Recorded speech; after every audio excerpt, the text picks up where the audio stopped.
ऐन लोकसभा निवडणुकीत भाजपला जळगावात मोठा धक्का बसलाय। भाजपचे जळगावमधले विद्यमान खासदार उन्मेष पाटील खासदार संजय राऊत यांच्या भेटीला पोहोचलेत। भाजपचे जळगाव लोकसभेचे खासदार उन्मेष पाटील आणि पारोळ्याचे भाजप लोकनियुक्त नगराध्यक्ष करण पवार ठाकरे गटाच्या वाटेवर आहेत। आजच ठाकरे गटात ते प्रवेश करण्याची शक्यता आहे। खासदार उन्मेष पाटलांना भाजपनं तिकीट नाकारल्यामुळे ते नाराज होते। ठाकरे गटात प्रवेश केल्यानंतर जळगाव लोकसभेसाठी महाविकास आघाडीकडून करण पवार उमेदवार असू शकतात। ही दृश्य आहेत उन्मेष पाटील आणि पवार यांची सामना कार्यालयामध्ये ते दाखल झालेत आणि संजय राऊत यांची ते भेट घेत आहेत। ठाकरे गटामध्ये ते आजच प्रवेश करण्याची शक्यता आहे।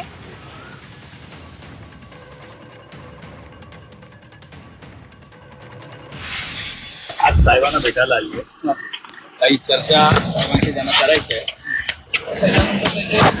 चर्चा विचारांचं ठरेल। जळगावचा उमेदवार अजूनही निश्चित नाहीये। कदाचित उन्मेष पाटील किंवा करण पवार हे उमेदवार असतील, कारण करण पवार हे माजी नगराध्यक्ष आहेत। हे सर्व माननीय राऊत साहेब आणि उद्धव साहेब ठरवतात।